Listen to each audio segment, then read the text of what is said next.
Picture this. It's your 3-year anniversary and you just enjoyed a lovely dinner in downtown Los Angeles. But then your girlfriend surprises you with an unconventional twist. She's rented a private pool in the Hollywood Hills through an app called Swimply. Sounds romantic, right? But as you drive up those winding roads, a nagging feeling of dread creeps in. Little do you know, you're about to walk into a scene that will haunt you forever. Hello, I'm Erudi, and welcome to Moonskull. If you're looking for tales of horror, the paranormal, sci-fi, and the unexplained, then you are in the right place. Today, I'll tell you the terrifying experience faced by a man named Jeremy and his girlfriend, Emma. But first, let me show you how you can show us your support. If you enjoy our content and want to see more spine-tingling stories like this one, make sure to hit that like button, subscribe, and turn on the notification bell.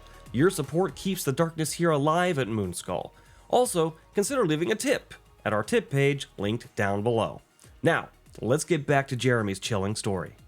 It was a beautiful evening when Jeremy and Emma celebrated their 3-year anniversary. They enjoyed a fantastic dinner in downtown LA, the kind of evening where laughter and love filled the air. But the night was far from over. Emma had a surprise planned that Jeremy would soon come to regret. It was late, around 8:30 p.m., and the sun had long since set. The grandeur of the hills loomed over them, but instead of excitement, all Jeremy could feel was an impending sense of dread. Jeremy thought to himself at the time, this isn't a good idea. He had never heard of Swimply, and renting a pool in someone's backyard felt strange, maybe even a little reckless. But he didn't want to be a buzzkill. Emma had paid for this, and she was bubbling with excitement. So they continued their long drive to the house in the dark with the unsettling feeling in his gut, and when they finally arrived, the atmosphere shifted dramatically. The house stood silent and dark, almost ominous. Jeremy glanced around, noticed that not a single car had passed since they entered the hills. He thought it strange, especially for a Saturday night. But, whatever. Maybe it was just a quiet night, it was a little further out there, and again, Emma seemed very excited and he didn't want to rain on her parade.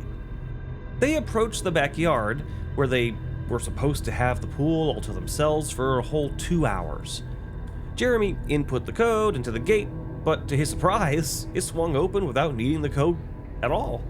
He thought that was a little odd, but pushed the unsettling thought aside and continued forward.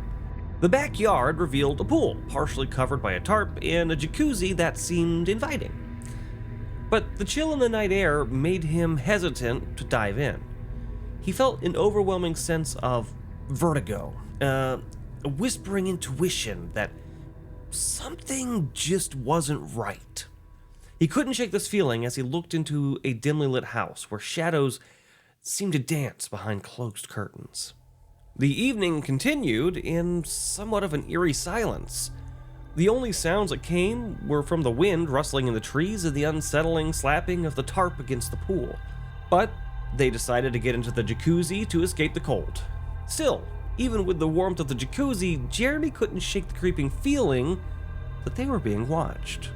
Now, as they soaked, Emma turned to Jeremy and said, "It's a little too quiet here, don't you think?" He had obviously nodded in agreement, but he wanted to put on a good face for his girlfriend, kind of be brave and, be the upstanding man in that situation. So he stayed calm and he said, "I'm just enjoying the moment." But inside, he was desperately trying to shake off the feeling of impending doom. But as the clock ticked closer to 9:15 p.m., Jeremy felt that it was time to leave. He finally confessed to her that he just really didn't like the vibe here. Emma agreed, and her eyes were kind of wide as she was looking around as well. Something was off, and they could both sense it.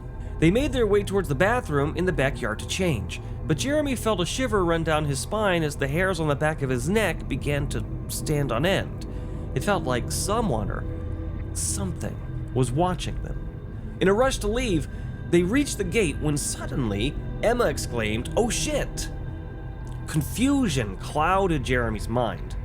What happened? He asked, but he could see the panic that was clearly etched in his girlfriend's face. As they turned to leave, they noticed a camera aimed directly at them from the house. It made Jeremy's skin crawl. This wasn't part of the plan.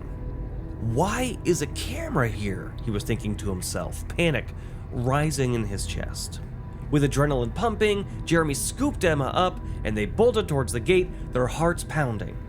Just as they reached it, Jeremy felt a deep chill behind him, the sensation of being hunted, of something malicious lurking in the shadows. So with a final push, they escaped through the gate and rushed to their car. But Jeremy couldn't shake that feeling of dread, and Emma's silence haunted him. Once in the safety of their car, he turned to her, his voice shaking. He asked her, "Why did you yell? What did you see?" Emma looked shaken. Her voice was barely above a whisper. He had to kind of strain to even hear what she was saying. But what she said was, "I don't want to talk about it." And her eyes just kind of kept darting back to the house as she whispered this protest. And so finally he was like, okay, he let it go. He turned the car on and they drove away. Later that night, after they were finally in the safety of their own home and far away from that awful place, she finally admitted that as they left the gate, she had seen something. She had seen someone staring at them through the house windows. But she couldn't describe it, only that it had been watching them intently, and the thought gave her chills. But the way she made it sound didn't make it even sound like a person, almost like there was a force instead of a person, some unseen entity that she couldn't explain, she couldn't describe. And that thought has haunted Jeremy, even to this day. And there you have it, folks, a chilling reminder that sometimes the most innocent of surprises can lead you straight into the dark unknown. What do you think was watching Jeremy and Emma that night? Let me know your theories in the comments down below. And if you want more of this kind of wild, paranormal, real-life madness, make sure to smash that like button and hit subscribe, because we've got plenty more where this came from. I'm Erudi, and until next time, stay curious, stay cautious, and remember, sometimes the scariest things are the ones we can't explain.